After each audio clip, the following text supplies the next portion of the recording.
नमस्कार, आओ बात करें कार्यक्रम में आप सभी का स्वागत है।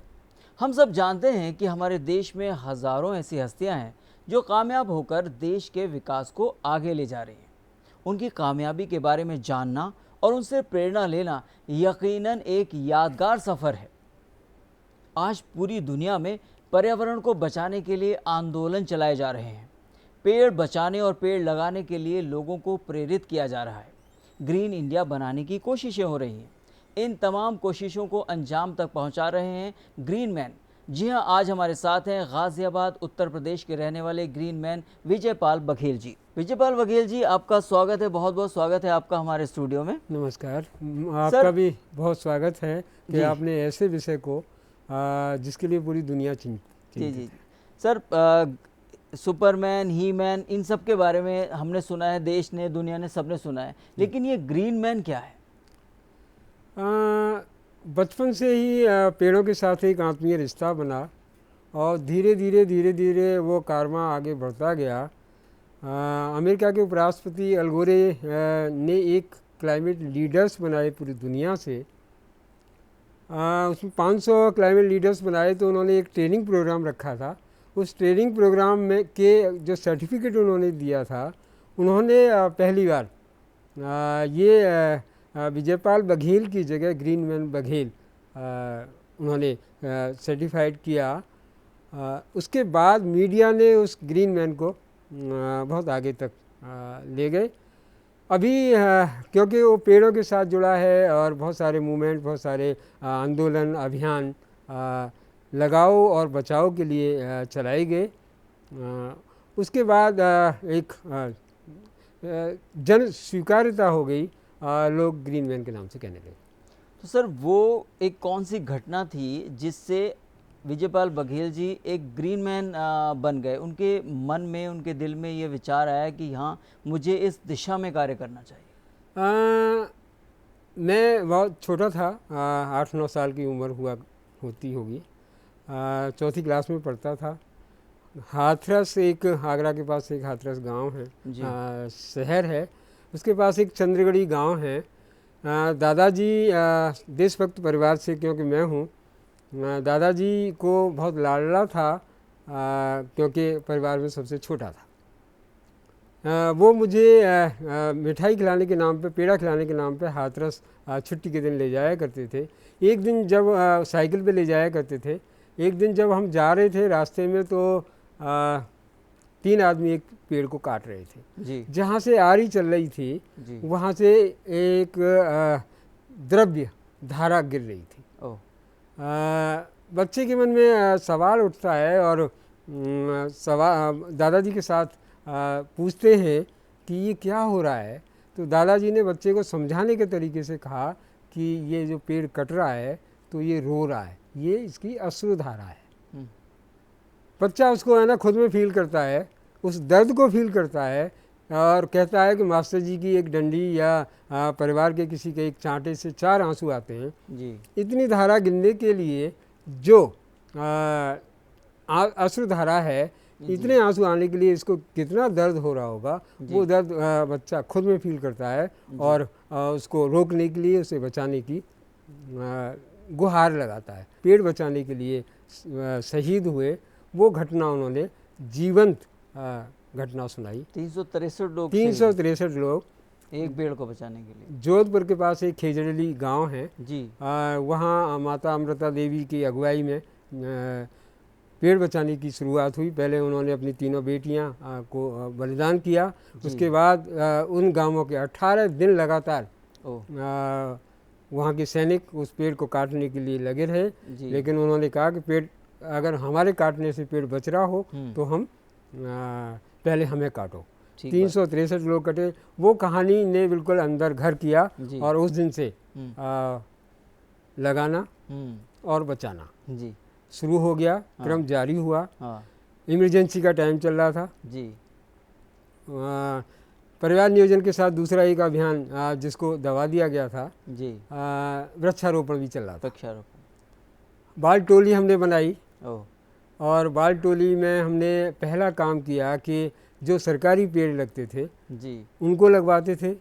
दूसरा फिर हमने एक बीज गुल्लक तैयार की। ओह, घर घर में जाके जैसे पैसे की गुल्लक होती है, जी जी, ऐसे मिट्टी की हमने अपने कुम्भकार से कह के एक बड़ा सा घड़ा और उसमें बीच में छेद, क्योंकि गुल्लक जैसा बनवाया। गुल्लक जैसा बनवाया, जिसमें घर में, जिस घर में, हर घर में उसको हमने रखवाया कि आपके घर में जो फल आते हैं फल खाइए, बीज इसमें इकट्ठा करिए, और बरसात का जब भी समय हो, चाहे वो सड़क का किनारा हो, चाहे वो रास्ते का किनारा हो, चाहे खाली जगह हो, वहाँ जाके केवल दबाने का दबा काम। दीजिए बीज। हमारी ये बाल टोली ने ये काम शुरू किया 70, ये चला 81-82 तक। अच्छा, कब से शुरू हुआ? 76 से ही, 76 से 81-82 तक चला। 81-82 तक हमने बच्चे वाला बाल टोली के माध्यम से इसको चलाया। जी जी। उसी टाइम पे क्योंकि कॉलेज में जाना हो गया, वहाँ NSS राष्ट्रीय सेवा योजना हाँ जी, हमने ज्वाइन किया जी। और राष्ट्रीय सेवा योजना ज्वाइन करने में वो पर्यावरण का जी इशू हमारे साथ जुड़ गया। हाँ, और पर्यावरण के साथ उसके बाद फिर 88 में 93 में हमने मेरा वृक्ष योजना चलाया कि हर आदमी से एक पेड़ लगवाया जी। उसके बाद 2001 में ऑपरेशन ग्रीन चलाया। ओके। 2004 में हमने ग्लोबल ग्रीन मिशन चलाया। जी जी। 2011 में जनगणना के बाद जो एक संख्या आई कि हमारे देश की आबादी 125 करोड़ है, हमने एक मिशन 125 करोड़ छेड़ा जी कि है ना, हर आदमी से पेड़ लगाया जाए, एक पेड़ लगाए। वो अपना पेड़ लगाए, ना लगाए ज़्यादा, ना लगाए सारे को ग्रीन करने का, लेकिन एक लगाए। और 1976 में पहली बार मैंने जन्मदिन पौधा लगा के मनाया था। सर, 1993 में जब आपने इस आंदोलन को शुरू कर दिया, ये बिल्कुल फुल फ्लो में चलने लगा, तब आप आगे कैसे बढ़ते गए? 1993 में कमलनाथ जी पर्यावरण मंत्री बने। इन्होंने एक योजना निकाली कि पर्यावरण वाहिनी बनाएंगे। पर्यावरण वाहिनी के लिए इन्होंने पूरे देश से कुछ ऐसे लोग जो पर्यावरण पे काम कर रहे होंगे या पर्यावरण के प्रति जागरूक होंगे, ऐसे लोगों को उनका प्रस्ताव मांगा कि क्या आप पर्यावरण वाहिनी संभाल सकते हैं। जी हाँ, हमारे पास भी आया था। हमने पर्यावरण वाहिनी के लिए अपना ऑफ़र दे दिया। भारत सरकार की तरफ से हमको पर्यावरण वाहिनी का संयोजक नामित कर दिया। पर्यावरण, क्योंकि अब तक हम पेड़ लगाने की बात कर रहे थे, पेड़ लगाने के साथ पर्यावरण के बहुत सारे अवयव, चाहे वो एयर पॉल्यूशन हो, चाहे वो वाटर पॉल्यूशन हो, बहुत सारी चीज़ें उस पर्यावरण वाहिनी के साथ जुड़ी। सरकार की योजनाओं और जनता के बीच में जाने का एक हमको माध्यम मिला। हमारी बात, क्योंकि पूरा देश घूमने को मिला, पूरे देश की जो समस्याएं पर्यावरणीय उनको जानने का मौका मिला और उनके निस्तारण का मौका मिला। उसी को देख के हमने कहा कि ज़रूरत है जनता को जोड़ने की इस अभियान के साथ कि पौधारोपण हो। सरकार का काम पौधारोपण का नहीं होना चाहिए, ये मेरा व्यक्तिगत मानना है, क्योंकि खुद हम अपनी सांस का इंतज़ाम हमको खुद करना चाहिए। और सांस कम हो रही है, पेड़ कम होंगे तो सांस अपने आप कम होगी। हमने ना मेरा वृक्ष योजना शुरू की। पूरे देश में हमने कश्मीर से कन्याकुमारी तक, कच्छ से कोहिमा तक हमने यात्राएं की, जगह जगह गए, लोगों को जोड़ा, उनसे उनके नाम का पौधा लगवाया। ये सब चलता रहा और इसमें हमको बहुत पूरे देश में जाने का एक अवसर मिला। सर, जैसा अभी आपने कहा कि उसको कोई सरकार का काम नहीं है, लेकिन सरकार का काम तो इस देश में देखा जाए तो हेलमेट को कहने का भी नहीं है। जब हम अपनी सुरक्षा के प्रति भी इतने जागरूक नहीं हैं, वो भी सरकार को नियम बनाने पड़ते हैं, कड़े नियम बनाने पड़ते हैं। तो क्या अब आपको इस परिप्रेक्ष्य में नहीं लगता, जब अब पोल्यूशन का स्तर ये पहुंच चुका है, तो सरकार को भी उसमें उसको कुछ चीज़ों को मैंडेटरी कर दे, कुछ चीज़ों को ज़रूरी कर दे, या पनिशमेंट रखे कि आप इतना घर बनाओगे, इतनी बिल्डिंग बनाओगे तो इतने पौधे आपको लगाने पड़ेंगे? बिल्कुल है, बिल्डिंग लॉज में बिल्कुल है कि आप कम से कम 2 पेड़ लगाएंगे। कंप्लीशन सर्टिफिकेट जब मिलेगा जब आप 2 पेड़ के फ़ोटो खींच के दे देंगे। और केवल यही नहीं, ड्राइविंग लाइसेंस बनवाएंगे, शस्त्र लाइसेंस बनवाएंगे। आपको कोई कोटा लेना है, आपको कुछ भी करना है। अब तो फिलीपींस ने तो मैंडेटरी कर दिया है कि आपको डिग्री जब मिलेगी आप 10 पेड़ लगाएंगे। यहाँ भी होना चाहिए। लेकिन यहाँ की जो ये है डेमोक्रेसी है, डेमोक्रेसी यहाँ इस मामले में थोड़ी सी फेल है, क्योंकि पर्यावरण के मुद्दे पे को जो सबसे पहले होना चाहिए, क्योंकि हम पर्यावरण ठीक होगा तो स्वास्थ्य ठीक होगा, स्वास्थ्य ठीक होगा तो एजुकेशन ठीक होगी, एजुकेशन ठीक होगी तो विकास अपने आप होगा। आओ बात करें कार्यक्रम में। आज हम बात कर रहे हैं ग्रीन मैन विजयपाल वघेल जी से। अभी वक्त हो चला एक छोटे से ब्रेक का। ब्रेक के बाद लगातार जारी रखेंगे ग्रीन मैन से चर्चा का सिलसिला।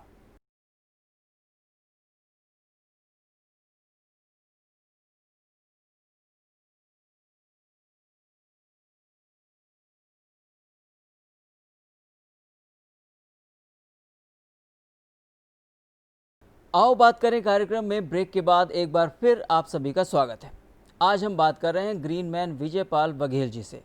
तो सर, ये जो कारवां एक आगे बढ़ता गया ग्रीन मैन के रूप में, तो अब लोग आपको ग्रीन मैन के रूप में जो बुलाते हैं, ग्रीन मैन कह के बुलाते हैं, कैसा लगता है आपको सुनने में? ग्रीन मैन को मैंने पहली बार लगभग 99 में सुना जी।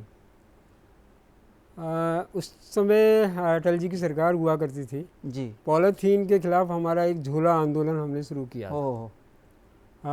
और उनको 5 लाख लोगों के हस्ताक्षर कराकर एक ज्ञापन भी दिया था, जो बाद में बिल बना और 2001 में एंटी पॉलीथीन एक्ट बना था। ओके। उस समय जब पौधारोपण होता था तो कई मिनिस्टर्स और कई डॉक्टर APJ अब्दुल कलाम हमारे तत्कालीन राष्ट्रपति, उनके साथ हम एक पौधारोपण का कार्यक्रम कर रहे थे, उनके साथ एक पौधा लगा रहे थे। पौधा लगाने का जो तरीका था उसको देख के कलाम साहब ने, जिनको मैं अपना गुरु मानता हूँ, उन्होंने कहा कि वघेल तुम्हारा मन इतना पेड़ के साथ जुड़ा है तो इस तन को भी जोड़ लीजिए। अच्छा। और बाद में उनके साथ और कोई था, उसने वो बात सुनी और उन्होंने एक हरा परिधान हमको सिलवा के दिया जी। और उसके बाद भी वो ग्रीन मैन कहा गया। सर, आज देश विदेश में आप इतने प्रसिद्ध हो चुके हैं अपने काम को लेकर, तो इसका श्रेय आप किस एक घटना या किसी व्यक्ति किसको देना चाहेंगे? मैं अगर गुरुतुल्य के रूप में दूं तो मेरे 3 लोग आए।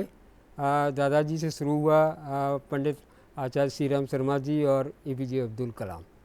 इन लोगों ने जो प्रेरणा दी है, आज उसी रास्ते पे मैं आगे जा रहा हूँ और एक सूत्रीय कार्यक्रम बन गया है।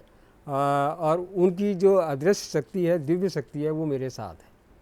तो आपका जो एक जुनून है, जैसा कि देखा जाता है कि कोई भी एक व्यक्ति अगर किसी और चल देता है, एक ही जुनून को अपने जीवन समर्पित कर देता है, तो क्या बाकी चीज़ें कुछ पीछे छूट जाती हैं व्यक्तिगत जीवन में, सुख सुविधाएं कह लीजिए, या और जो कुछ लक्ष्य और प्राप्त किए जा सकते थे? क्योंकि सादगी का जीवन है, इच्छाएं कुछ है नहीं, जो मिल जाता है उसमें संतुष्टि है, तो इस तरह की दिक्कत नहीं है। बाकी गीता में भगवान कृष्ण ने अश्वत्थ सब वृक्षाणाम से जो शुरू किया था, वो सूत्र वाक्य मेरा है कि सारे उसमें मैं पीपल हूँ। और अगर उनकी एक बात और है कि अगर समझाने से, अगर कृष्ण के समझाने से कौरव मान जाते तो महाभारत नहीं होता जी। समझाने से पेड़ नहीं लगाया जा सकता है, इसलिए हमने ये तरीका अपनाया कि भाई पेड़ नहीं लगाओगे तो कल कैसा होगा। क्यों कि मेरे दादाजी ने नदी में पानी पिया, मेरे पिताजी ने कुएं का पानी पिया, मैंने हैंडपम्प का पानी पिया, मेरे बच्चे अब बोतल का पानी पी रहे। और मैं कहता हूँ हर जगह इस बात को, क्योंकि मेरे जो व्याख्यान हैं यूनिवर्सिटी और स्कूल कॉलेज में युवाओं के साथ जो होते हैं, रोज़ाना होते हैं, इनके माध्यम से मैं इसको प्रचार प्रसार कर रहा हूँ। मैं कहता हूँ एक पीढ़ी ने बैग में पानी की बोतल को ज़रूरी कर दिया है, हमारी पीढ़ी ने पानी ख़त्म किया है कि हमारे बच्चे बैग में पानी की बोतल लेके जा रहे हैं। लेकिन तुम ऐसी नादानी नहीं करना नहीं तो वो दिन दूर नहीं कि आपकी बच्चे या तीसरी पीढ़ी जब जाएगी स्कूल तो उसके कंधे पर ऑक्सीजन का सिलेंडर भी होगा, ज़रूर होगा, क्योंकि ऑक्सीजन की मात्रा घटती जा रही है। और ऑक्सीजन बनाने का कारखाना अगर कोई है तो वो केवल पेड़ है। और पेड़ जितने बढ़ेंगे, हम दुनिया में 422 पेड़ एक आदमी के ऊपर है, भारत में केवल 28 हैं।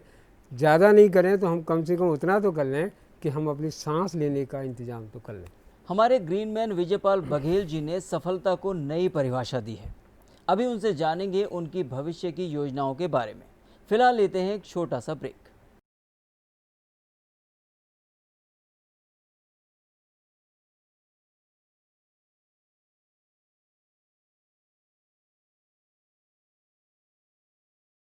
ब्रेक के बाद आप सभी का एक बार फिर से स्वागत है। आज हम बात कर रहे हैं उत्तर प्रदेश के गाजियाबाद जिले के रहने वाले और ग्रीन मैन के नाम से प्रसिद्ध श्री विजयपाल बघेल जी से। तो सर बघेल जी, ये बात बताइए कि अब आगे भविष्य की क्या योजना है? अभी विश्व पर्यावरण दिवस निकला है। पूरी दुनिया ग्लोबल वार्मिंग और क्लाइमेट चेंज के लिए चिंतित है, क्योंकि वायुमंडल में 21% ऑक्सीजन होना चाहिए और 21% ऑक्सीजन नहीं है। नहीं होने के कारण ये ग्लोबल वार्मिंग की समस्या हुई है। अभी हमारी जो योजना है कि उस ऑक्सीजन लेवल को पूरा करने के लिए ज़्यादा से ज़्यादा हरियाली बढ़ाएं। अभी हमारा मिशन 125 करोड़ जो चल रहा है उसमें हम 40% देश में जा चुके हैं। हम पूरे देश में जाने का है और इसके माध्यम से हम चाहेंगे कि सरकार, जनता, हर व्यक्ति केवल लगाए नहीं, लगा के उसको बचाए, क्योंकि उसके साथ जो आत्मीय रिश्ता कायम करना है वो हमको ऑक्सीजन देगा तो हमें प्राणवायु मिलेगी। ये रिश्ता तय करना है तो ही हम उसको बचा सकते हैं। तो सर, इतना आप काम कर रहे हैं, धरती को हरियाली से भर रहे हैं, क्या क्या सम्मान आपको इस दौरान मिल चुके हैं, इस सफ़र के दौरान? सम्मान की शुरुआत वैसे तो संस्थाओं और इनके लगा के लगभग रोज़ाना सा ही होता है। बाकी सबसे पहली रिकॉग्निशन मुझे 88 में मिली, वृक्ष मित्र के नाम से, 93 में पर्यावरण वाहिनी के संयोजक के नाम से, और 99 में रेड एंड वाइट बहादुरी पुरस्कार दिल्ली में शीला दीक्षित के हाथों से मिला था। उसके ठीक एक साल बाद वन विभूति का अवार्ड, जिनको मैं गुरुतुल्य मानता था, यूपी के गवर्नर हुआ करते थे विष्णुकांत शास्त्री, डॉक्टर विष्णुकांत शास्त्री, उन्होंने वन विभूति दिया 2003 में। फिर वन्य जीव रक्षक मिला। फिर तो लगातार 3 बार नेशनल एक्सीलेंस अवार्ड मिला, doctor APJ Abdul Kalam award मिला, JP अवार्ड मिला, 3 इंटरनेशनल अवार्ड, चाहे अल्मा अवार्ड हो, चाहे वर्ल्ड एक्वा अवार्ड हो, चाहे एक टी मैन के नाम से एक अवार्ड हो। ये सब सिलसिला अभी तक जारी। सर, जीवन में इतना कुछ मान सम्मान भी पाया, अब आगे और क्या ऐसी कोई अभिलाषा है जो पाने को शेष है? नहीं, ऐसा कुछ नहीं है। बस प्रभु का कार्य है, ये कार्य मेरे से होता रहे, आखिरी सांस तक होता रहे। ये और ग्रीन मैन के अपने व्यक्तिगत जीवन में उनको क्या पसंद है, क्या शौक है उनके? सारे शौक अब पीछे रह गए। केवल एक शौक बचा है, कैसे लगाया जाएगा, कैसे बचाया जाएगा, किससे लगवाया जाएगा, किसको जोड़ा जाएगा। बस यही उधेड़ बन सुबह से शाम तक, शाम से सवेरे तक। शायद सपने में भी यही रहता है। बाकी वैसे क्या दिनचर्या रहती है आपकी सुबह से शाम अगर देखा जाए तो? जगने से शुरुआत होती है पेड़ों से बात करना, और उसके बाद बहुत सारे कार्यक्रम जो लगे होते हैं उन कार्यक्रमों में जाना होता है। बहुत सारे अभियानों के साथ डेली के जो कार्यक्रम होते हैं उन कार्यक्रमों को कैसे कंडक्ट करना है, कहाँ पौधारोपण होना है, पौधारोपण की व्यवस्था कैसे होनी है, ये सब पूरा एक हमारे साथ सहयोगियों का दल है। वो लोग एक एक काम को उन्होंने बांट रखा है और वो हमको केवल सुबह बताते हैं कि आज ये है। सर बहुत सारे पेड़ आपने लगाए हैं अगर इस देश के विकास के लिए कहें तो कौन सी ऐसी चीज़ है, कौन सी ऐसी विकास की बात होगी या कौन सी ऐसी प्रथा की बात होगी जिसका आप पेड़ लगाना चाहेंगे इस देश के लिए? आ, जितने भी है ना यहाँ जो बुराइयां हैं, उन बुराइयों को दूर करने के लिए अगर कोई माध्यम है उसका समाधान करना तो वो है पौधारोपण, वो है पेड़। क्योंकि हम चाहे संस्कारों की बात करें, चाहे किसी धर्म की बात करें, जैसे कि ना अगर बोधि वृक्ष नहीं होता तो बौद्ध धर्म होता क्या, अगर खजूर नहीं होता तो इस्लाम होता क्या, अगर पीपल नहीं होता तो सनातन होता क्या। जितने भी ये धार्मिक अवधारणाएं हैं वो धारणाएं सारी पेड़ से जनित हुई हैं और ये पेड़ ही विकास का मूल आधार है। क्योंकि हम हर क्षेत्र में, जिस क्षेत्र में विकास करना चाहते हैं, कोई भी टेक्नोलॉजी ले लेंगे, उसमें अगर वहाँ का पर्यावरण ठीक होगा तो सारी चीज़ें अपने आप ठीक हो जाएंगी। क्योंकि पर्यावरण ठीक होगा तो स्वास्थ्य ठीक होगा, स्वास्थ्य ठीक होगा एजुकेशन ठीक होगी, एजुकेशन ठीक होगा तो ये सारी चीज़ें अपने आप ठीक होती जाएंगी और देश का चतुर्मुखी विकास होगा। पिछले साल मोदी जी ने हमको हरित भारत, हर्षित भारत का एक कॉन्सेप्ट हमको दिया। हमने मोदी जी ने व्यक्तिगत पत्र भी लिखा, हमने कहा कि हरित भारत होगा तो हर्षित भारत होगा। उसके लिए ये मिशन 1.25 करोड़ जारी है। जी सर, हमने बहुत सारी भविष्य की बात की, भविष्य की योजनाओं की बात की, तो बच्चे हमारे देश का भविष्य हैं। बच्चों को क्या आप संदेश देना चाहेंगे कि वो क्या करें? बच्चों को मैं ये संदेश देना चाहूँगा कि प्रकृति के संसाधन निरंतर घट रहे हैं और ये भौतिकवादी जो समाज है, भौतिकवादी जो पीढ़ी है, हमारी वाली जो पीढ़ी है, इस पीढ़ी ने इसको नष्ट किया है। अगर आपको सही सलामत सही पर्यावरण जिंदा रहना है तो प्रकृति के जितने नज़दीक जा सकते हैं, मिट्टी के साथ जाइए, पेड़ों के साथ जाइए, हवा के साथ जाइए, अपनी इम्यूनिटी सिस्टम को ठीक करने के लिए स्टेमिना बढ़ाइए। इससे जितना दूर होंगे समस्याएं उतनी बढ़ेंगी। क्योंकि पानी ख़त्म हो रहा है, ऑक्सीजन ख़त्म हो रही है, ये बनाई नहीं जा सकती है आदमी के द्वारा, इसको बचाया जा सकता है। और बचाने के लिए आपकी पीढ़ी, युवा पीढ़ी या अगले आने वाली पीढ़ी खुद अपने लिए पानी बचाएगी और ऑक्सीजन की फैक्ट्री लगाएगी। विजयपाल बघेल जी, आप हमारे स्टूडियो में आए, हमसे इतनी सारी बातें की, आपका बहुत बहुत धन्यवाद।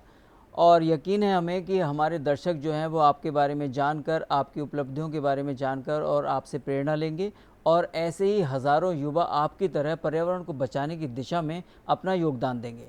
आपने हमें अपना कीमती वक्त दिया, इसके लिए बहुत बहुत धन्यवाद। आपका भी धन्यवाद। दोस्तों, ये था हमारा आज का कार्यक्रम जिसमें हमने बात की ग्रीन मैन की उपाधि से सम्मानित श्री विजयपाल बघेल जी की। आओ बात करें कार्यक्रम के अगले एपिसोड में हम आपकी मुलाकात कराएंगे एक ऐसी ही हस्ती से। तब तक के लिए हमें दीजिए इजाज़त। नमस्कार।